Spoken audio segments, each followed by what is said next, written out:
जब गौतम बुद्ध को भूख लगी, लेकिन उन्होंने खाना क्यों ठुकरा दिया? घना जंगल, चारों तरफ सन्नाटा, सिर्फ हवा की आवाज और सूखे पत्तों की खड़खड़ाहट।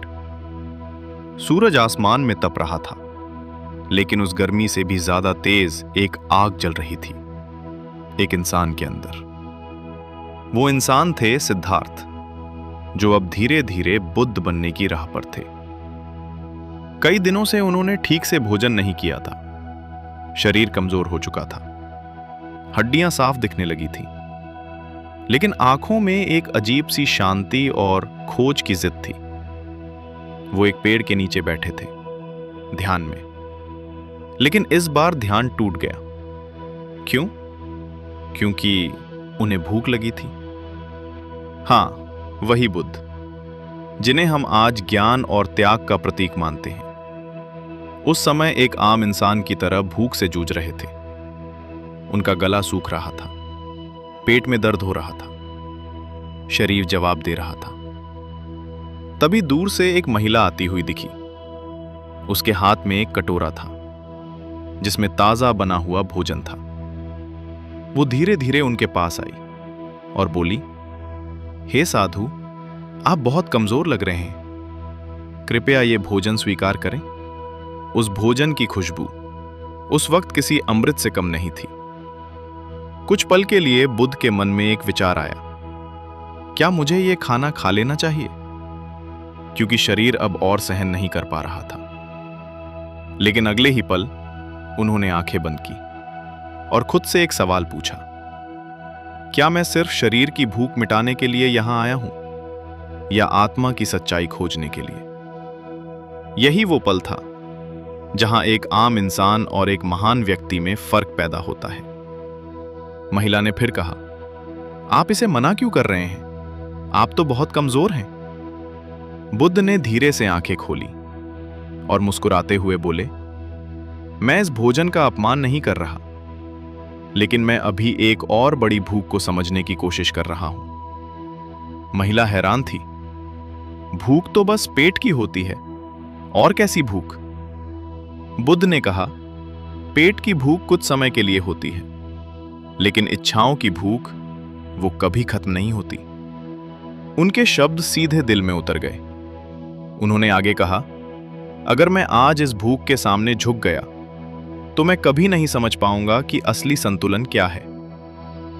महिला चुप हो गई, लेकिन कहानी यहीं खत्म नहीं होती, क्योंकि कुछ देर बाद जो हुआ वो बुद्ध की जिंदगी का सबसे बड़ा टर्निंग पॉइंट बना। कुछ घंटों बाद बुद्ध का शरीर और ज्यादा कमजोर हो गया। उन्हें चक्कर आने लगे, सांस भारी हो गई, और तभी उनके अंदर एक और आवाज आई, क्या ये रास्ता सही है? पहली बार उनके मन में डाउट आया, क्या मैं अपने शरीर के साथ अन्याय कर रहा हूं? क्या सच्चाई पाने के लिए खुद को खत्म करना जरूरी है? यही वो पल था जहां उन्हें समझ आने लगा कि अत्यधिक त्याग भी गलत है और अत्यधिक भोग भी गलत है, यानी दोनों के बीच का रास्ता ही सही है। और यही सोच आगे चलकर बनी मध्यम मार्ग। लेकिन ये समझ उन्हें ऐसे ही नहीं मिली। इसके पीछे था दर्द, भूख, और वो पल जब उन्होंने खाना ठुकराया। उस दिन बुद्ध ने सिर्फ खाना नहीं ठुकराया था, उन्होंने एक गलत रास्ता ठुकराया था। लेकिन अगले दिन कुछ ऐसा हुआ जिसने उनकी सोच पूरी तरह बदल दी। एक लड़की आई और उसने जो किया उससे बुद्ध को सच्चाई मिल गई। क्या था वो पल? क्यों बुद्ध ने बाद में भोजन स्वीकार किया? जब गौतम बुद्ध को भूख लगी, लेकिन उन्होंने खाना क्यों ठुकरा दिया? भाग दो रात बीत चुकी थी, लेकिन वो रात साधारण नहीं थी। पेड़ों के बीच से आती ठंडी हवा, सूखी जमीन और एक कमजोर होता शरीर। बुद्ध उसी पेड़ के नीचे बैठे थे, लेकिन अब उनकी सांसें पहले जैसी स्थिर नहीं थी। भूख अब सिर्फ एक एहसास नहीं रही थी, वो दर्द बन चुकी थी। उनकी आंखें बंद थीं, पर मन के अंदर एक संघर्ष चल रहा था। क्या मैंने सही किया? क्या उस महिला का भोजन ठुकराना सही था? क्या मैं सच में सच्चाई के करीब जा रहा हूं या खुद से दूर? पहली बार उनका मन डगमगाया। सुबह की पहली किरण पेड़ों के बीच से झांक रही थी। तभी दूर से किसी के पैरों की आहट आई। एक युवा लड़की धीरे धीरे उनकी ओर बढ़ रही थी। उसके हाथ में एक मिट्टी का कटोरा था जिसमें दूध और चावल से बनी खीर थी। उसका चेहरा शांत था, लेकिन आंखों में श्रद्धा साफ दिख रही थी। वो पास आई और झुककर बोली, प्रभु, कृपया इसे स्वीकार करें। बुद्ध ने आंखें खोली। उनकी नजर उस कटोरे पर गई, फिर उस लड़की पर। वो समझ गए, ये कोई साधारण क्षण नहीं है। उन्होंने धीमे से पूछा, तुम कौन हो? लड़की मुस्कुराई। मेरा नाम सुजाता है। हाँ, वही सुजाता जिसका नाम इतिहास में अमर हो गया। उसने आगे कहा, मैंने सुना कि एक महान साधु यहां तपस्या कर रहे हैं। मैंने मन से प्रार्थना की थी कि अगर मेरी इच्छा पूरी हो जाए तो मैं उन्हें भोजन अर्पित करूंगी। और आज मैं अपना वचन निभाने आई हूं। बुद्ध कुछ क्षण तक चुप रहे। उनके मन में फिर वही सवाल उठा, क्या मुझे इसे स्वीकार करना चाहिए? कल ही तो उन्होंने भोजन ठुकराया था, तो आज क्यों ले? क्या ये उनकी साधना को तोड़ देगा या ये उन्हें कुछ नया सिखाएगा? तभी उनके अंदर से एक गहरी आवाज आई, सच्चाई त्याग में नहीं, संतुलन में है। ये वही एहसास था जो रात भर के संघर्ष के बाद जन्मा था। उन्होंने धीरे से हाथ आगे बढ़ाया और पहली बार कई दिनों बाद उन्होंने भोजन स्वीकार किया। सुजाता ने जब यह देखा तो उसके चेहरे पर एक सुकून भरी मुस्कान आ गई। बुद्ध ने कटोरा हाथ में लिया। उस खीर की खुशबू अब सिर्फ स्वाद नहीं थी, वो जीवन का संकेत थी। उन्होंने एक छोटा सा कौर लिया और जैसे ही वो खीर उनके अंदर गई, उनके शरीर में एक नई ऊर्जा दौड़ गई। कमजोरी थोड़ी कम हुई, सांसें थोड़ी स्थिर हुईं, लेकिन सबसे बड़ा बदलाव उनके मन में हुआ। उन्होंने महसूस किया, मैंने अब तक अपने शरीर को दबाया, लेकिन सच्चाई शरीर को नष्ट करने में नहीं है। अगर शरीर ही नहीं रहेगा तो मैं ज्ञान कैसे प्राप्त करूंगा? ये रियलाइजेशन उनकी पूरी सोच बदल गया। बुद्ध ने सुजाता की ओर देखा और कहा, तुमने सिर्फ मुझे भोजन नहीं दिया, तुमने मुझे एक नया रास्ता दिखाया है। सुजाता ये सुनकर भावुक हो गई। वो बोली, मैंने तो सिर्फ अपना कर्तव्य निभाया है प्रभु। लेकिन असल में उस दिन सुजाता ने जो किया वो इतिहास बदलने वाला था। क्योंकि अगर उस दिन बुद्ध ने वो भोजन स्वीकार नहीं किया होता तो शायद वो उस सच्चाई तक कभी नहीं पहुंच पाते। अब बुद्ध पूरी तरह समझ चुके थे। अत्यधिक तपस्या, एक्सट्रीम ऑस्टेरिटी, और अत्यधिक भोग, एक्सट्रीम प्लेजर, दोनों ही गलत हैं। सही रास्ता है मध्यम मार्ग, मिडिल पाथ। उस दिन के बाद बुद्ध ने खुद से एक वादा किया, अब मैं न तो खुद को कष्ट दूंगा और न ही सुखों में डूब जाऊंगा। मैं उस रास्ते पर चलूंगा जहां संतुलन है, जहां सच्चाई है। क्लिफहैंगर एंडिंग, भाग 2। भोजन लेने के बाद बुद्ध का शरीर धीरे धीरे ठीक होने लगा, लेकिन असली परीक्षा अभी बाकी थी। अब वो उस पेड़ के नीचे बैठने वाले थे जहां उन्हें अंतिम सत्य मिलना था। लेकिन उसी रात एक ऐसी शक्ति आई जिसने उन्हें रोकने की पूरी कोशिश की। वो कौन था? क्या बुद्ध अपने लक्ष्य तक पहुंच पाए? भाग 3। शाम ढल रही थी। आसमान हल्का सुनहरा हो चुका था और हवा में एक अजीब सी शांति फैल चुकी थी। भोजन ग्रहण करने के बाद बुद्ध का शरीर अब पहले से थोड़ा स्थिर था, लेकिन आज कुछ अलग था। आज उनके अंदर एक नई दृढ़ता थी, एक ऐसा निश्चय जो पहले कभी नहीं था। वो धीरे धीरे चलते हुए उस स्थान की ओर बढ़े जहां एक विशाल पेड़ खड़ा था। वही पेड़ जो इतिहास में आगे चलकर ज्ञान का साक्षी बना। आज हम उसे बोधि वृक्ष के नाम से जानते हैं। बुद्ध उस पेड़ के नीचे पहुंचे और शांत होकर बैठ गए। उन्होंने अपनी आंखें बंद की और मन ही मन एक संकल्प लिया, जब तक मुझे सत्य का ज्ञान नहीं मिलेगा, मैं यहां से उठूंगा नहीं। यह कोई साधारण वादा नहीं था, यह एक ऐसा निर्णय था जो पूरी दुनिया को बदलने वाला था। धीरे धीरे रात गहराने लगी, चारों तरफ अंधेरा फैल गया, लेकिन उस अंधेरे से भी गहरा एक और अंधेरा आने वाला था। अचानक हवा तेज होने लगी, पेड़ हिलने लगे और एक अजीब सी बेचैनी वातावरण में फैल गई। यह कोई साधारण घटना नहीं थी, यह था मारा का आगमन। मारा, जिसे बौद्ध परंपरा में माया, भय और भ्रम का प्रतीक माना जाता है। मारा ने बुद्ध को देखा और मुस्कुराया। तो तुम वही हो जो सत्य की तलाश में हो? उसने व्यंग्य भरे स्वर में कहा। बुद्ध शांत रहे, उनकी आंखें बंद थीं और मन स्थिर।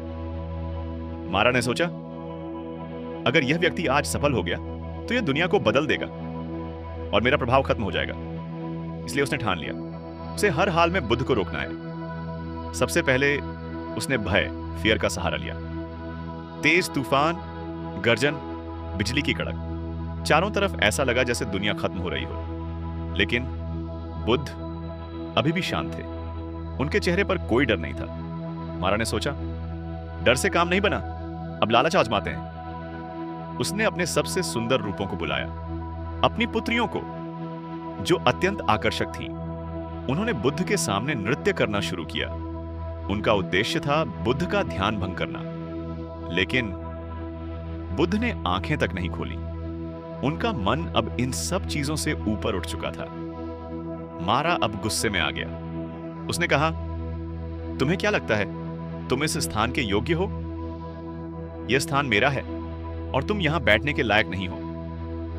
यह एक बहुत बड़ा सवाल था, क्योंकि यह सिर्फ बाहरी चुनौती नहीं थी, यह भीतर की भी परीक्षा थी। तभी बुद्ध ने धीरे से अपना दाहिना हाथ उठाया और उसे जमीन की ओर ले गए। उन्होंने पृथ्वी को स्पर्श किया। इसे कहते हैं भूमि स्पर्श मुद्रा। और फिर उन्होंने शांत स्वर में कहा, यह पृथ्वी मेरी साक्षी है। जैसे ही उन्होंने यह कहा, एक गहरी कंपन हुई, मानो खुद धरती ने उनकी बात को स्वीकार कर लिया हो। मारा अब पूरी तरह हार चुका था। उसकी सारी चालें, उसके सारे भ्रम, सब खत्म हो गए।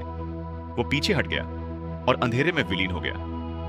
अब वातावरण पूरी तरह शांत था। रात गहरी थी, लेकिन इस बार यह अंधेरा डरावना नहीं था। यह एक नई सुबह की शुरुआत थी। बुद्ध अब पूरी तरह ध्यान में डूब चुके थे। उनका मन पूरी तरह स्थिर, पूरी तरह जागरूक। और उसी रात उन्हें अपने पिछले जन्मों का ज्ञान हुआ। फिर उन्हें कर्म और उसके परिणाम का ज्ञान हुआ। और अंत में उन्हें मिला पूर्ण ज्ञान, एनलाइटनमेंट। सुबह की पहली किरण के साथ एक नया सूरज उगा, लेकिन इस बार सिर्फ आसमान में नहीं, एक इंसान के अंदर भी। सिद्धार्थ अब बुद्ध बन चुके थे। क्लिफ हैंगर एंडिंग, भाग 3। ज्ञान प्राप्त करने के बाद बुद्ध के सामने एक नया सवाल था। क्या मुझे यह ज्ञान दुनिया को बताना चाहिए या इसे अपने तक ही सीमित रखना चाहिए? क्योंकि हर कोई इस सच्चाई को समझ नहीं सकता। लेकिन फिर कुछ ऐसा हुआ जिसने उन्हें दुनिया को बदलने के लिए प्रेरित किया। भाग 4। सुबह हो चुकी थी। सूरज की पहली किरणें पेड़ों के पत्तों से छनकर नीचे आ रही थीं, और उसी प्रकाश में एक नई चेतना जन्म ले चुकी थी। अब वो सिर्फ सिद्धार्थ नहीं थे, वो बन चुके थे बुद्ध। ज्ञान प्राप्त करने के बाद सब कुछ बदल चुका था। उनकी आंखों में अब कोई प्रश्न नहीं था, सिर्फ उत्तर थे। मन पूरी तरह शांत और आत्मा पूरी तरह जागृत। लेकिन यहीं से शुरू हुआ एक नया संघर्ष। बुद्ध ने खुद से एक सवाल किया, क्या यह ज्ञान दुनिया को बताना चाहिए? क्योंकि जो उन्होंने पाया था वो बहुत गहरा था, इतना गहरा कि आम इंसान के लिए उसे समझ पाना आसान नहीं था। उन्होंने सोचा, लोग इच्छाओं में उलझे हुए हैं, लोग मोह और लालच में फंसे हुए हैं। क्या वे इस सच्चाई को स्वीकार कर पाएंगे? कुछ क्षणों के लिए उन्होंने तय किया, शायद मुझे चुप रहना चाहिए। शायद यह ज्ञान सिर्फ मेरे लिए ही है। यह सोच बहुत महत्वपूर्ण थी, क्योंकि अगर बुद्ध यहीं रुक जाते तो शायद दुनिया कभी बुद्ध को जान ही नहीं पाती। तभी एक नई अनुभूति उनके अंदर जागी। जैसे कोई उन्हें भीतर से पुकार रहा हो, एक शांत लेकिन गहरी आवाज। कुछ लोग ऐसे भी हैं जो इस सच्चाई को समझ सकते हैं। कुछ लोग अंधेरे में हैं, लेकिन वो रोशनी की तलाश में हैं। यह एहसास उनके निर्णय को बदल गया। बुद्ध ने धीरे से आंखें खोली और एक गहरी सांस ली। अब उनके चेहरे पर एक नई ऊर्जा थी, दया, कंपैशन। उन्होंने तय किया, मैं इस ज्ञान को अपने तक सीमित नहीं रखूंगा। मैं इसे हर उस व्यक्ति तक पहुंचाऊंगा जो सच्चाई की तलाश में है। लेकिन सवाल था, शुरुआत कहां से करें? तभी उन्हें याद आए उनके 5 पुराने साथी, वही लोग जिनके साथ उन्होंने कठोर तपस्या की थी। लेकिन जब बुद्ध ने तपस्या छोड़कर मध्यम मार्ग अपनाया, तो वे उन्हें छोड़कर चले गए थे। अब बुद्ध ने तय किया, मैं सबसे पहले उन्हीं के पास जाऊंगा। उन्होंने अपनी यात्रा शुरू की। लंबा रास्ता, धूल भरी पगडंडियां और एक मिशन, सच्चाई को फैलाना। कई दिनों की यात्रा के बाद वो पहुंचे सारनाथ, वही स्थान जहां इतिहास का पहला उपदेश दिया गया। उनके 5 साथी वहीं थे। जैसे ही उन्होंने बुद्ध को दूर से आते देखा, वे आपस में बात करने लगे। देखो, वही सिद्धार्थ आ रहा है जिसने तपस्या छोड़ दी थी। हम उससे बात नहीं करेंगे। लेकिन जैसे जैसे बुद्ध उनके करीब आए, कुछ अजीब हुआ। उनकी चाल में एक अलग आत्मविश्वास था। उनके चेहरे पर एक अलग तेज था। उन 5 के मन में कुछ बदल गया। वे खुद को रोक नहीं पाए और अनजाने में ही उनके सम्मान में खड़े हो गए। बुद्ध उनके पास पहुंचे और शांत स्वर में बोले, मैंने वह रास्ता खोज लिया है जो दुखों का अंत करता है। शुरुआत में उनके साथियों को विश्वास नहीं हुआ, लेकिन जब बुद्ध ने उन्हें समझाना शुरू किया, तो धीरे धीरे उनके शब्द दिल में उतरने लगे। उन्होंने बताया, जीवन में दुख है, दुख का कारण है तृष्णा। दुख का अंत संभव है और उस अंत का एक रास्ता है, अष्टांग मार्ग। यह था पहला उपदेश, फर्स्ट सर्मन, जिसे हम आज धर्मचक्र प्रवर्तन के नाम से जानते हैं। उन 5 साथियों की आंखें खुल गईं।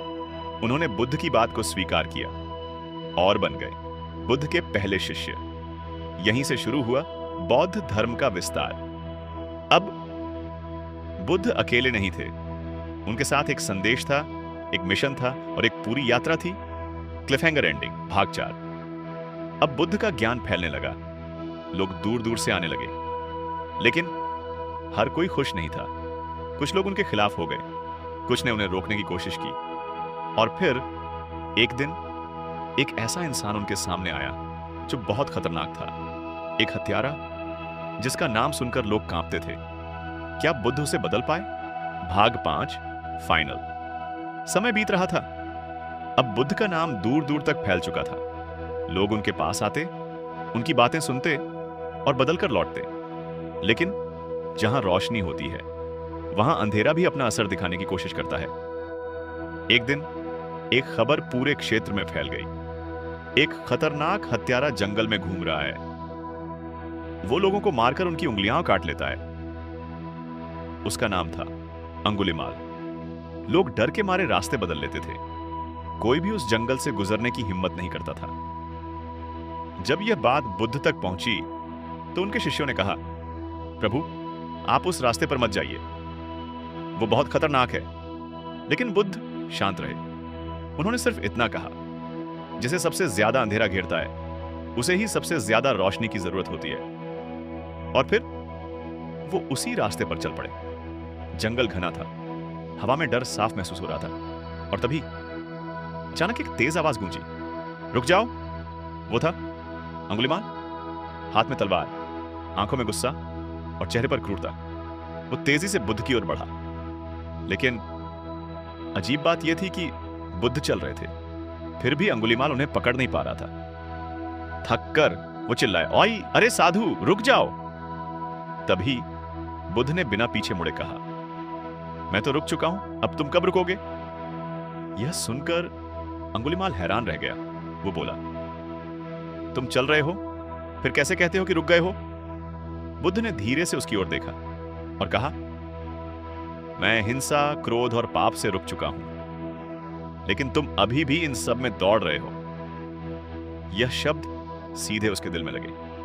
पहली बार किसी ने उससे इस तरह बात की थी।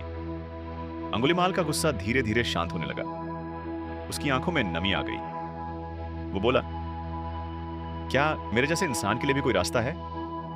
बुद्ध मुस्कुराए और बोले, हर इंसान बदल सकता है, बस उसे सही दिशा और सच्चाई की जरूरत होती है। और वही हुआ। एक हत्यारा, एक निर्दयी इंसान बुद्ध के सामने झुक गया। उसने अपनी तलवार फेंक दी और बुद्ध से कहा, मुझे अपने साथ ले लीजिए। उस दिन अंगुलीमाल सिर्फ बदला नहीं, वो एक नया इंसान बन गया। यह घटना पूरे समाज के लिए एक संदेश थी।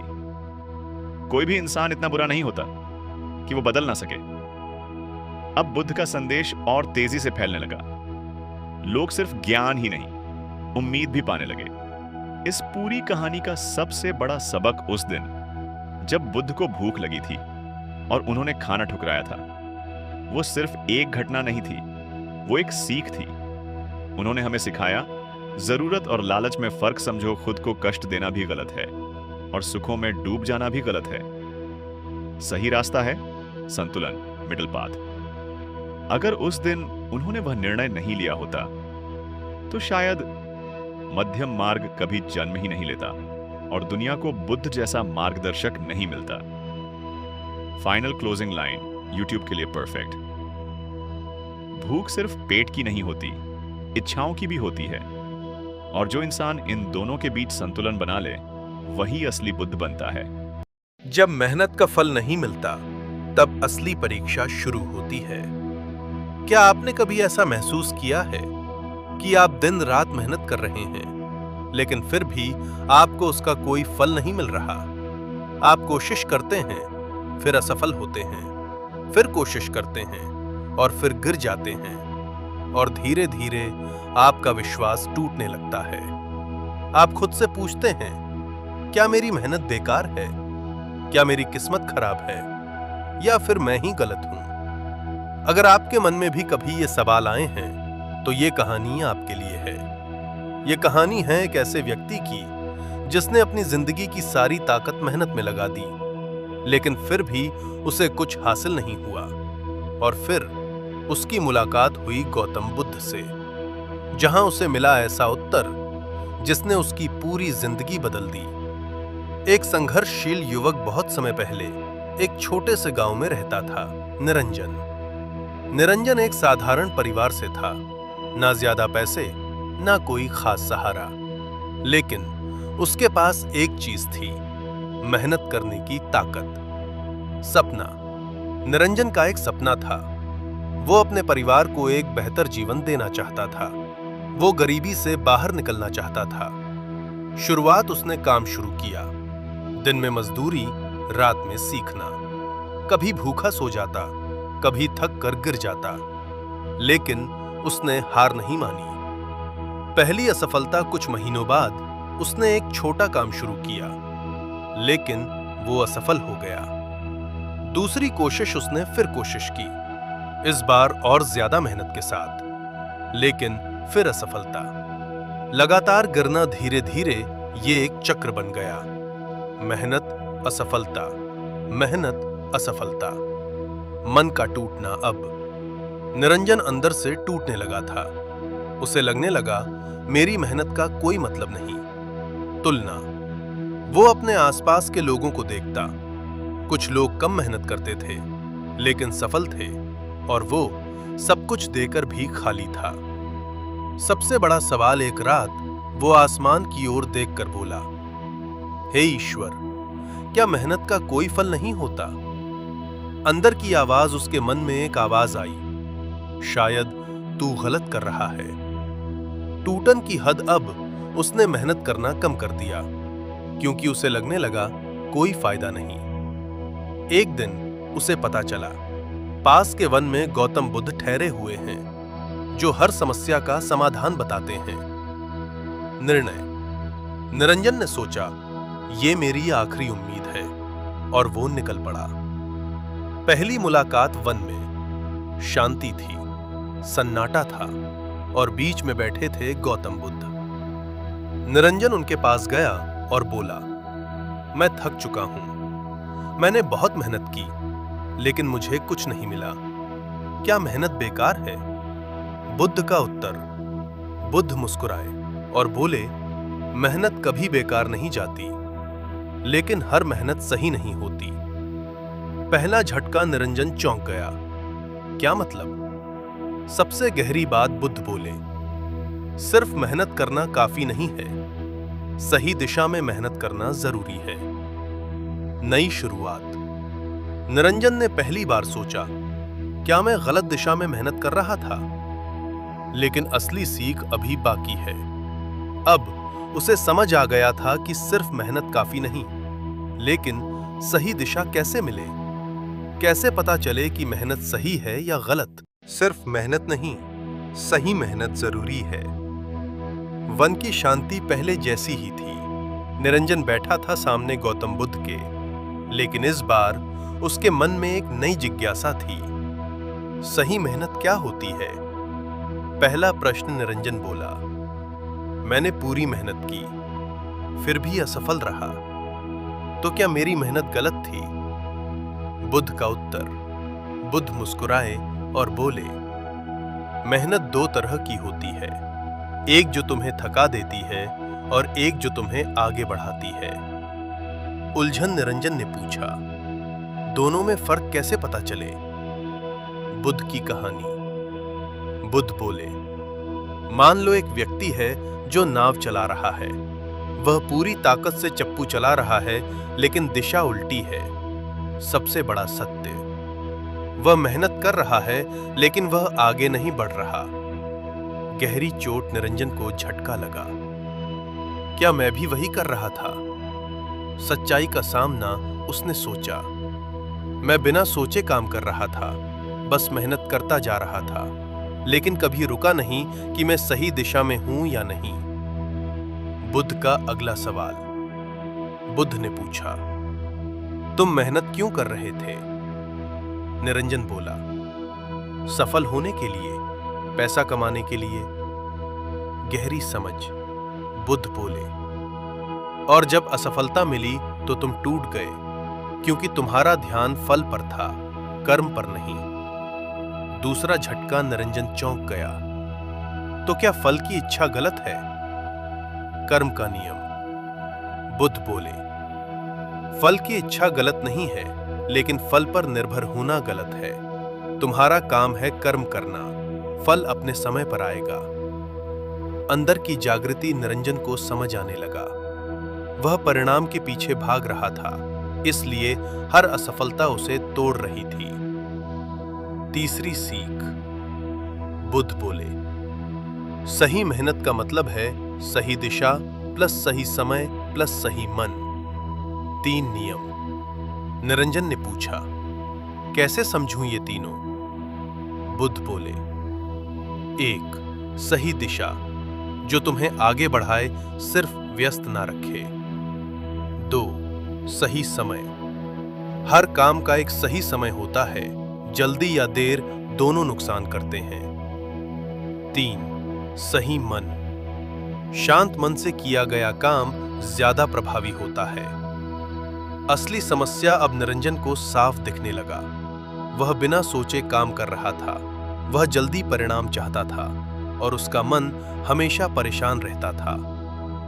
नई शुरुआत। निरंजन बोला, मैं बदलना चाहता हूं, मुझे सही रास्ता बताइए। बुद्ध का कार्य। बुद्ध बोले, आज से तुम हर काम से पहले रुको और खुद से पूछो, क्या यह सही दिशा है? पहला अभ्यास। निरंजन ने उसी दिन से शुरुआत की। अब वह बिना सोचे काम नहीं करता, पहले समझता फिर करता। पहला बदलाव कुछ ही दिनों में उसे फर्क महसूस होने लगा। वह कम काम कर रहा था, लेकिन सही काम कर रहा था। लेकिन यात्रा अभी बाकी है। अब निरंजन को सही दिशा मिल रही थी, लेकिन क्या सिर्फ सही मेहनत काफी है या कुछ और भी जरूरी है? सही मेहनत के बाद भी फल क्यों नहीं मिलता? कुछ दिन बीत गए। निरंजन अब पहले जैसा नहीं था। वो अब बिना सोचे काम नहीं करता था। वो सही दिशा में मेहनत कर रहा था, लेकिन एक समस्या अभी भी थी। उसे अभी भी फल नहीं मिल रहा था। पुरानी बेचैनी की वापसी। एक शाम वो बैठा सोच रहा था, मैं अब सही कर रहा हूं, फिर भी कुछ बदल क्यों नहीं रहा। फिर से बुद्ध के पास वो गया, गौतम बुद्ध के पास, और बोला, मैंने आपकी बात मानी, मैं सही दिशा में काम कर रहा हूं, लेकिन मुझे अभी भी परिणाम नहीं मिल रहा। अब क्या करूं? बुद्ध की मुस्कान। बुद्ध शांत थे और बोले, तुम बीज बोकर अगले ही दिन फल चाहते हो। पहला उदाहरण। निरंजन चौंका। क्या मतलब? बीज की कहानी। बुद्ध बोले, अगर तुम आज एक बीज बोते हो तो क्या वो कल पेड़ बन जाएगा? क्या वो अगले दिन फल देगा? सत्य का प्रहार। निरंजन बोला, नहीं, उसे समय लगेगा। गहरी बात। बुद्ध बोले, तो फिर तुम अपने कर्मों से तुरंत फल क्यों चाहते हो? सबसे बड़ी गलती। निरंजन समझ गया। उसकी सबसे बड़ी समस्या मेहनत नहीं थी, उसकी सबसे बड़ी समस्या अधीरता थी, धैर्य का नियम। बुद्ध बोले, हर काम का एक समय होता है और सही समय आने से पहले फल नहीं मिलता। अंदर की बेचैनी। निरंजन बोला, लेकिन इंतजार करना बहुत मुश्किल है। बुद्ध का उत्तर। बुद्ध बोले, इंतजार मुश्किल नहीं है, बिना विश्वास के इंतजार करना मुश्किल है। विश्वास की कमी। निरंजन सोच में पड़ गया। क्या मुझे अपने कर्मों पर भरोसा नहीं है? सच्चाई उसे एहसास हुआ। वो काम तो कर रहा था, लेकिन अंदर से डरता था, क्या ये काम करेगा या नहीं। तीसरा झटका। बुद्ध बोले, जहां संदेह होता है वहां परिणाम कमजोर हो जाते हैं। धैर्य की परिभाषा। निरंजन ने पूछा, तो धैर्य क्या है? सबसे गहरी परिभाषा। बुद्ध बोले, धैर्य का मतलब सिर्फ इंतजार नहीं, धैर्य का मतलब है विश्वास के साथ इंतजार करना। नई समझ। अब निरंजन समझ चुका था, सही मेहनत जरूरी है, लेकिन सही समय का इंतजार भी जरूरी है। अभ्यास। बुद्ध ने कहा, अब से तुम बिना चिंता के काम करो और परिणाम को समय पर छोड़ दो।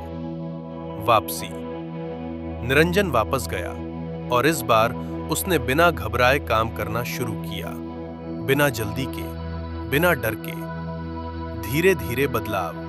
कुछ समय बाद छोटे छोटे परिणाम दिखने लगे जो पहले नहीं दिखते थे। सबसे बड़ा एहसास उसे समझ आया, फल आ रहा था, बस मैं जल्दी देखना चाहता था। लेकिन अभी एक सच्चाई बाकी है। अब निरंजन सही दिशा में था और धैर्य भी सीख गया था। लेकिन क्या सिर्फ मेहनत और धैर्य से सब कुछ मिल जाता है, या कर्म का कोई गहरा नियम भी है?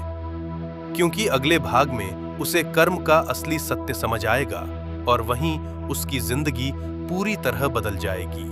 आपको वही नहीं मिलता जो आप चाहते हैं, आपको वही मिलता है जो आप करते हैं। कुछ महीने बीत चुके थे। निरंजन अब पहले जैसा नहीं था। वो सही दिशा में काम कर रहा था, धैर्य के साथ काम कर रहा था, और अब उसे धीरे धीरे परिणाम भी मिलने लगे थे। लेकिन उसके मन में अभी भी एक सवाल था, क्या मेहनत और धैर्य ही सब कुछ है?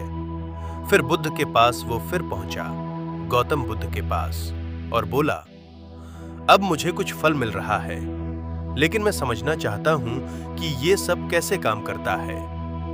बुद्ध का उत्तर। बुद्ध मुस्कुराए और बोले, तुम्हें वही मिलता है जो तुम बोते हो। पहला उदाहरण। निरंजन बोला, ये तो मैं जानता हूं। गहरी परत। बुद्ध बोले, नहीं, तुम सिर्फ आधा जानते हो। असली नियम। बुद्ध बोले, तुम सिर्फ कर्म नहीं बोते, तुम अपने विचार भी बोते हो, तुम अपनी भावना भी बोते हो। सबसे बड़ा झटका। निरंजन चौंक गया। मतलब? 3 बीज। बुद्ध बोले, हर परिणाम 3 चीजों से बनता है।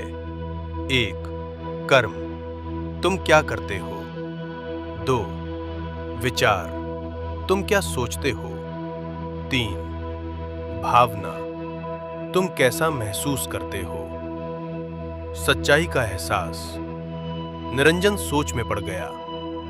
मैं काम तो कर रहा था, लेकिन अंदर से डरता था और सोचता था कि शायद मैं असफल हो जाऊं।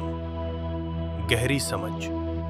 बुद्ध बोले, इसीलिए तुम्हारे परिणाम कमजोर थे, क्योंकि तुम्हारे विचार और भावना कमजोर थे। असली परिवर्तन। अब निरंजन को समझ आ गया, सिर्फ काम बदलना काफी नहीं, सोच और भावना भी बदलनी पड़ेगी। नया अभ्यास। बुद्ध ने कहा, आज से जब भी काम करो, पूरा विश्वास रखो और सकारात्मक भावना रखो। पहला अनुभव। निरंजन ने यह अभ्यास शुरू किया। अब वो काम करता पूरे विश्वास के साथ, बिना डर के। धीरे धीरे बदलाव। कुछ समय बाद उसके परिणाम तेजी से बदलने लगे। जो पहले मुश्किल लगता था, अब आसान लगने लगा। सबसे बड़ा एहसास उसे समझ आया, मैं पहले खुद ही अपनी रुकावट था। कर्म का असली सत्य। वो गया गौतम बुद्ध के पास और बोला, अब समझ आया, कर्म सिर्फ बाहर नहीं, अंदर भी होता है। बुद्ध की मुस्कान। बुद्ध बोले, अब तुम समझ रहे हो जीवन का असली नियम, लेकिन अंतिम सीख अभी बाकी है। अब निरंजन को समझ आ गया था, सही मेहनत, धैर्य और कर्म का नियम। लेकिन क्या यही सफलता है या इससे भी आगे कुछ है?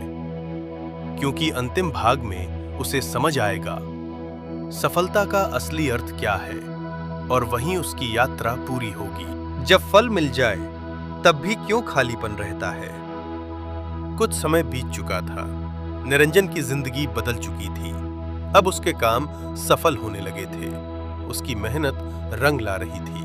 पैसा भी आने लगा था, सम्मान भी मिलने लगा था। लेकिन उसके अंदर एक अजीब सा सवाल अभी भी था, क्या यही सफलता है? अंदर का खालीपन। एक रात वो अकेला बैठा सोच रहा था, मैंने जो चाहा वो मिल रहा है, फिर भी मैं पूरी तरह संतुष्ट क्यों नहीं हूं? फिर से बुद्ध के पास वो फिर पहुंचा, गौतम बुद्ध के पास, और बोला, अब मुझे फल मिल रहा है, लेकिन मेरे अंदर अभी भी शांति नहीं है। ऐसा क्यों? बुद्ध का उत्तर। बुद्ध मुस्कुराए और बोले, क्योंकि तुम अभी भी फल में खुशी ढूंढ रहे हो। सबसे बड़ी सच्चाई। निरंजन चौंका, तो क्या सफलता भी गलत है? गहरी समझ। बुद्ध बोले, सफलता गलत नहीं है, लेकिन उससे अपनी खुशी जोड़ना गलत है। अंदर की खोज। निरंजन ने पूछा, तो असली खुशी कहां है? बुद्ध का उत्तर। बुद्ध बोले, जब तुम बिना किसी कारण के शांत रहो, वही असली खुशी है। अंतिम सीख। बुद्ध बोले, सफलता का मतलब ये नहीं कि तुम सब कुछ पा लो। सफलता का मतलब है कि तुम जो हो उसमें शांत रहो। अंदर का बदलाव। निरंजन चुप हो गया। पहली बार उसने महसूस किया वो हमेशा बाहर भाग रहा था, लेकिन शांति अंदर थी। नई समझ। अब उसने काम करना बंद नहीं किया, लेकिन परिणाम से जुड़ना छोड़ दिया। वो मेहनत करता, लेकिन खुशी उसी में ढूंढता। जीवन का नया रूप। धीरे धीरे उसका जीवन बदल गया। अब वो काम करता था, लेकिन तनाव नहीं लेता था। वो सफल था, लेकिन अहंकार नहीं था। वो शांत था, बिना किसी कारण के। लोगों की नजर। लोग उसे देखते और कहते, ये इतना खुश कैसे रहता है? ज्ञान बांटना।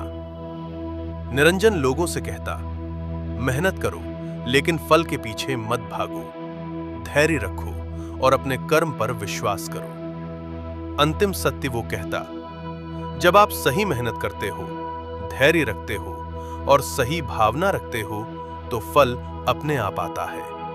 और जब आप फल से जुड़ना छोड़ देते हो, तो असली शांति मिलती है। पूर्णता। अब निरंजन को कोई शिकायत नहीं थी, कोई डर नहीं था। सिर्फ एक चीज थी, शांति। Final message. अगर आप भी मेहनत करके थक चुके हैं और आपको उसका फल नहीं मिल रहा, तो याद रखो, मेहनत कभी बेकार नहीं जाती। बस सही दिशा, धैर्य और विश्वास जरूरी है। और सबसे जरूरी, खुशी को परिणाम से मत जोड़ो। अगर ये कहानी आपको पसंद आई हो, चैनल को सब्सक्राइब करें और कमेंट में लिखें, मैं हार नहीं मानूंगा, क्योंकि अगली कहानी आपकी जिंदगी बदल सकती है। क्या सच में संपूर्ण ज्ञान संभव है? क्या आपने कभी सोचा है, क्या इस दुनिया का पूरा ज्ञान कोई पा सकता है? क्या ऐसा कोई सत्य है जो सब कुछ समझा दे? और अगर मिल जाए तो क्या हमारी सभी समस्याएं खत्म हो जाएंगी? यह कहानी है एक ऐसे युवक की जिसे दुनिया का हर ज्ञान चाहिए था, जो हर सवाल का जवाब चाहता था।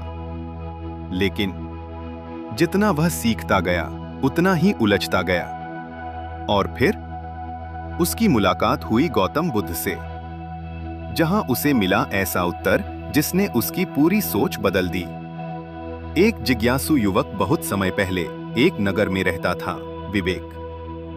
विवेक बचपन से ही अलग था। उसे खेलना पसंद नहीं था, उसे सीखना पसंद था। वह हर चीज का कारण जानना चाहता था। ज्ञान की भूख जैसे जैसे वह बड़ा हुआ, उसकी जिज्ञासा बढ़ती गई। उसने कई गुरु बदले, कई ग्रंथ पढ़े, विज्ञान, दर्शन, धर्म, सब कुछ। लेकिन फिर भी उसे संतोष नहीं मिला। सबसे बड़ा सवाल हर रात वह सोचता, क्या यही सब है? क्या कोई ऐसा ज्ञान नहीं जो सब कुछ समझा दे? भ्रम की शुरुआत धीरे धीरे वह अहंकारी होने लगा। मैं बहुत कुछ जानता हूं, लेकिन फिर भी मैं पूरा क्यों नहीं हूं? अंदर का खालीपन जितना वह सीखता गया, उतना ही उसे महसूस हुआ, मैं और उलझता जा रहा हूं। एक दिन उसे पता चला, पास के वन में गौतम बुद्ध ठहरे हैं, जो जीवन का अंतिम सत्य बताते हैं। निर्णय विवेक ने सोचा, अगर किसी के पास संपूर्ण ज्ञान है तो वह बुद्ध ही होंगे। और वह निकल पड़ा। पहली मुलाकात वन में। शांति थी, सन्नाटा था, और बीच में बैठे थे गौतम बुद्ध। विवेक उनके पास गया और बिना रुके बोल पड़ा, मैं सब कुछ जानना चाहता हूं, मुझे संपूर्ण ज्ञान चाहिए। बुद्ध का उत्तर। बुद्ध मुस्कुराए और बोले, संपूर्ण ज्ञान? पहले यह बताओ, क्या तुम खाली हो? पहला झटका विवेक चौंक गया। खाली? मैं तो ज्ञान से भरा हूं। गहरी बात। बुद्ध बोले, यही समस्या है, जो भरा होता है वह नया नहीं सीख सकता। सत्य की शुरुआत विवेक को पहली बार एहसास हुआ। उसका ज्ञान ही उसकी बाधा बन गया था। पहली सीख। बुद्ध ने कहा, संपूर्ण ज्ञान पाने के लिए पहले खुद को खाली करना पड़ता है। लेकिन यात्रा अभी शुरू हुई है। विवेक को लगा, यह तो आसान है। लेकिन असली कठिनाई अभी बाकी थी, क्योंकि अगले भाग में उसे अपने अहंकार को छोड़ना होगा, और वही उसकी सबसे बड़ी परीक्षा होगी। जब तक तुम जानते हो, तब तक तुम नहीं जान सकते। वन की शांति वैसी ही थी। विवेक बैठा था सामने गौतम बुद्ध के, लेकिन इस बार उसके अंदर सवाल नहीं, बेचैनी थी, अंदर की टकराहट। वो सोच रहा था, मैं इतना कुछ जानता हूं, फिर भी बुद्ध मुझे खाली क्यों कह रहे हैं?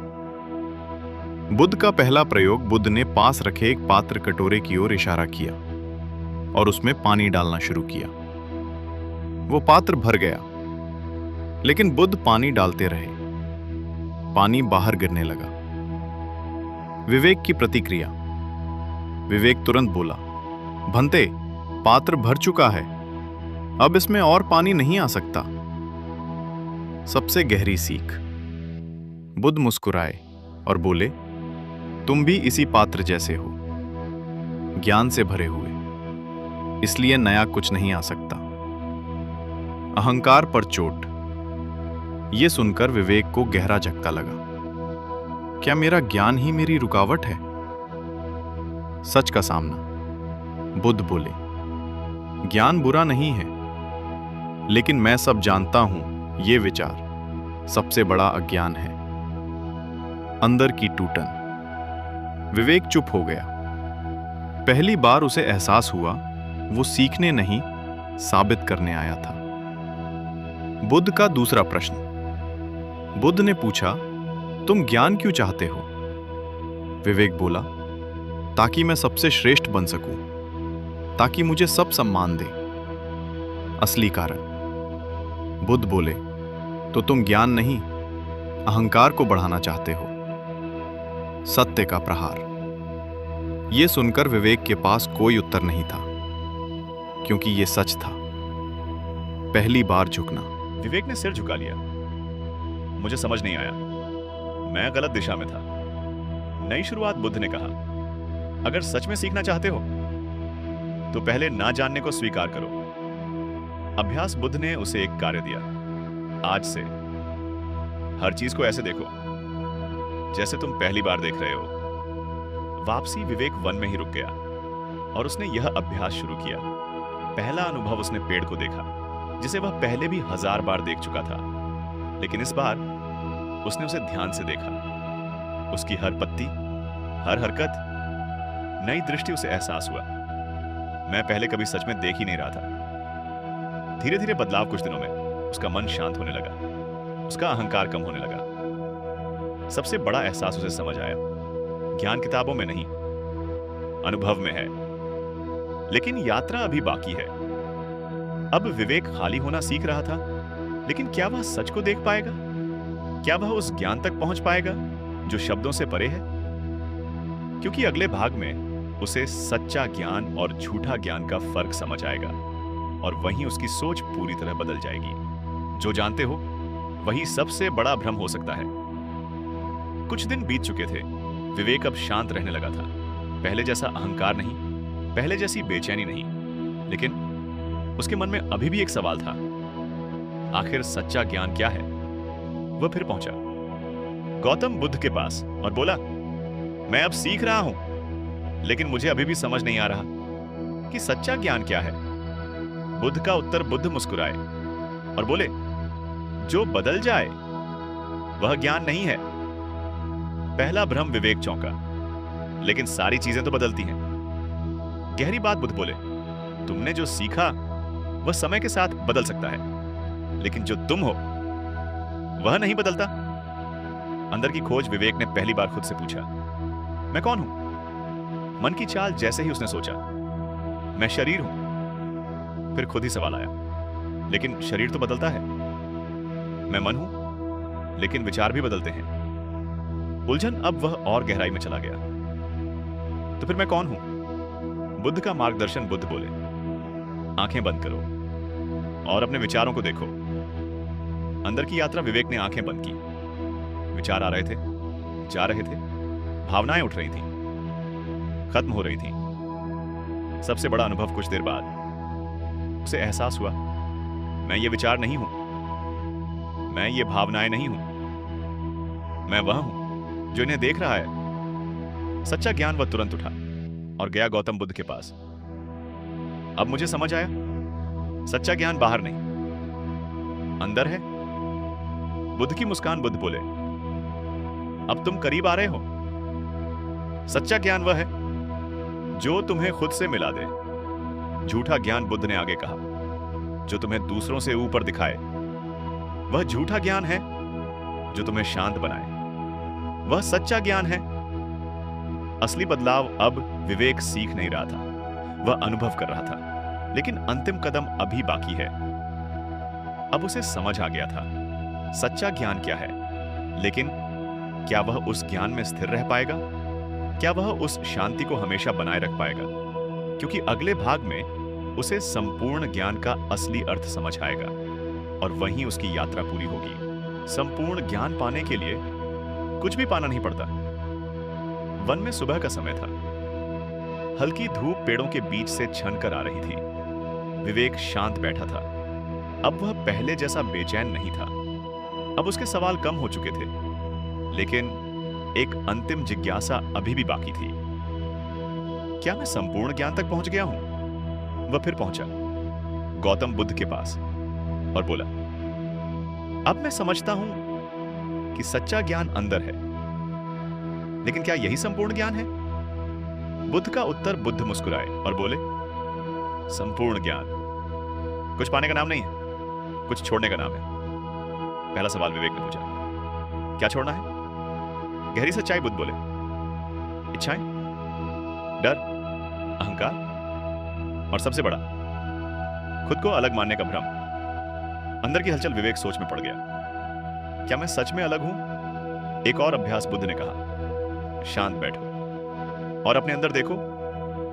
गहरी ध्यान अवस्था विवेक बैठ गया, आंखें बंद, सांस धीमी।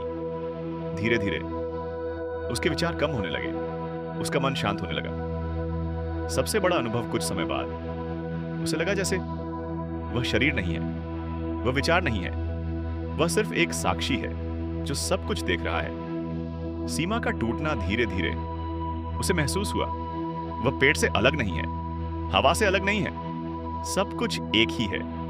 संपूर्ण ज्ञान की झलक उसने आंखें खोली और दौड़कर गया गौतम बुद्ध के पास। मुझे कुछ अलग अनुभव हुआ, जैसे मैं सब कुछ हूं। बुद्ध की पुष्टि बुद्ध मुस्कुराए। यही झलक है संपूर्ण ज्ञान की। लेकिन अभी स्थिरता जरूरी है, बुद्ध बोले। यह अनुभव आया है, लेकिन इसे स्थिर करना होगा।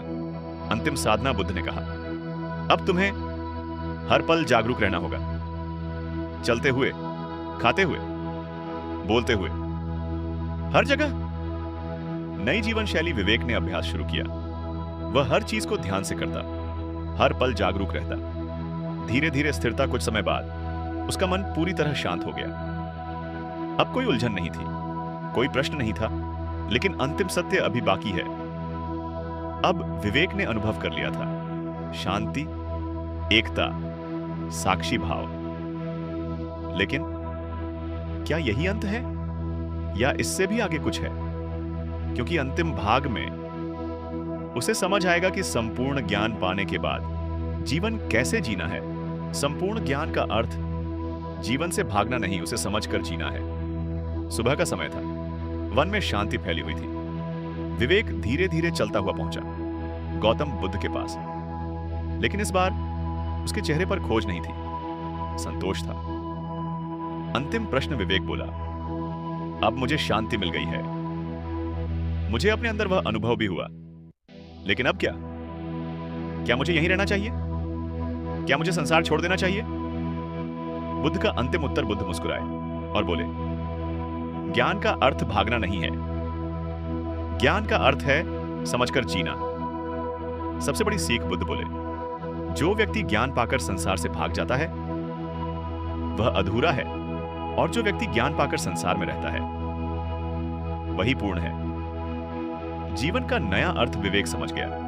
उसे जंगल में नहीं रहना, उसे जीवन में वापस जाना है। लेकिन इस बार अलग नजरिए के साथ वापसी विवेक अपने नगर लौट आया। लेकिन अब वह पहले जैसा नहीं था। बदलाव, अब वह काम करता था, लेकिन उसमें खोता नहीं था। वह लोगों से मिलता था, लेकिन उनसे बंधता नहीं था। वह खुश रहता था, बिना किसी कारण के। लोगों की प्रतिक्रिया, लोग हैरान थे। यह वही विवेक है, इतना शांत, इतना स्थिर। ज्ञान बांटना धीरे धीरे लोग उसके पास आने लगे, अपनी समस्याएं लेकर, और विवेक उन्हें वही सिखाता जो उसने सीखा था गौतम बुद्ध से।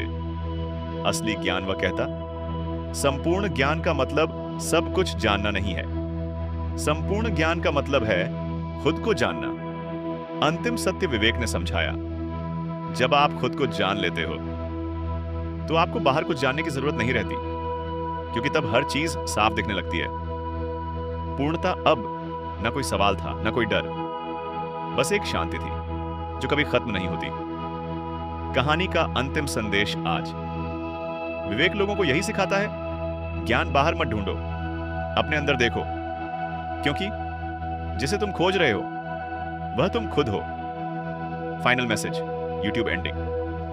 अगर आप भी हर सवाल का जवाब ढूंढ रहे हैं, हर चीज को समझना चाहते हैं, तो याद रखो, संपूर्ण ज्ञान बाहर नहीं है, वह आपके अंदर है। और जिस दिन आप खुद को जान लोगे, उसी दिन आपकी खोज खत्म हो जाएगी। अगर यह कहानी आपको छू गई हो, चैनल को सब्सक्राइब करें और कमेंट में लिखें, मैं खुद को जानना चाहता हूं, क्योंकि अगली कहानी आपकी सोच पूरी तरह बदल सकती है। गलत लोगों का साथ आपकी जिंदगी क्यों बर्बाद कर देता है? क्या आपने कभी महसूस किया है आप अच्छे हैं, फिर भी लोग आपका फायदा उठाते हैं? आप सबके लिए करते हैं, फिर भी आपको नजरअंदाज किया जाता है और धीरे धीरे आप खुद को खोते जा रहे हैं। अगर हां, तो यह कहानी आपके लिए है। यह कहानी है एक युवक की जिसने हमेशा दूसरों के लिए जीना सीखा, लेकिन कभी अपने लिए खड़ा होना नहीं सीखा। और जब वह टूटा तो उसे मिला जीवन का सबसे बड़ा सत्य, जिसे समझाया गौतम बुद्ध ने। एक नगर और एक सरल युवक बहुत समय पहले एक नगर में रहता था, अरविंद। अरविंद का स्वभाव बहुत अच्छा था। वह सबकी मदद करता, किसी को मना नहीं करता, हमेशा मुस्कुराता रहता। लेकिन लोग उसकी अच्छाई की कदर नहीं करते थे। धीरे धीरे बदलती जिंदगी शुरुआत में लोग उससे छोटे छोटे काम करवाते थे, लेकिन धीरे धीरे वे उसे इस्तेमाल करने लगे। कोई पैसे मांगता, वापस नहीं करता। कोई काम करवाता, धन्यवाद तक नहीं देता। और सबसे दर्दनाक, जब उसे जरूरत होती कोई उसके साथ नहीं होता। अंदर की टूटन हर रात अरविंद सोचता, क्या मैं गलत हूं या लोग गलत हैं? लेकिन जवाब नहीं मिलता। सबसे बड़ा झटका एक दिन उसका सबसे करीबी मित्र, जिसे वह भाई मानता था, उसने भी उसे धोखा दे दिया। अरविंद पूरी तरह टूट गया। जिसे मैंने सबसे ज्यादा दिया, उसी ने मुझे सबसे ज्यादा दर्द दिया। खुद पर शक अब वह बदलने लगा। उसे अपनी अच्छाई पर ही शक होने लगा।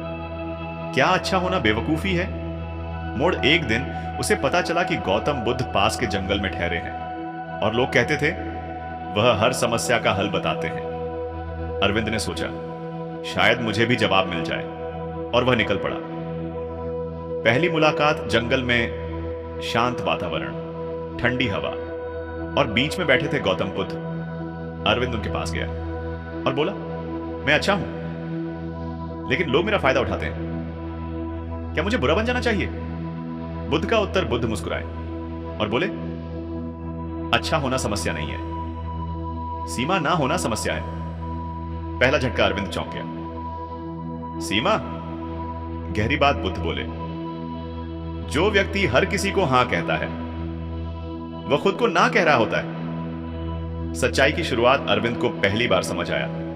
वह अच्छा नहीं था, वह डर रहा था, लोगों को खोने से डर रहा था, इसलिए खुद को खो रहा था। लेकिन असली सीख अभी बाकी है। अब उसे समझ आने लगी थी। लेकिन समझ और बदलाव अलग चीजें हैं। असली बदलाव तब होगा जब वह खड़ा होना सीखेगा, क्योंकि अगले भाग में बुद्ध उसे एक ऐसी परीक्षा देंगे जहां उसे ना कहना सीखना होगा। हर बार हां कहना, खुद के खिलाफ जाना है। जंगल की ठंडी हवा चल रही थी। अरविंद बैठा था सामने गौतम बुद्ध के। उसके मन में अभी भी एक ही सवाल था, अगर मैं लोगों को ना कहूंगा तो क्या वे मुझे छोड़ नहीं देंगे?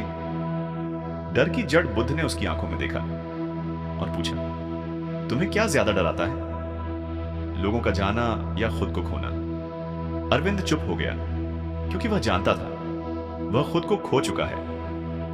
पहला अभ्यास बुद्ध ने कहा, आज से तुम्हें एक अभ्यास करना है, हर उस जगह ना कहना जहां तुम्हारा मन ना कहता है। अरविंद घबरा गया।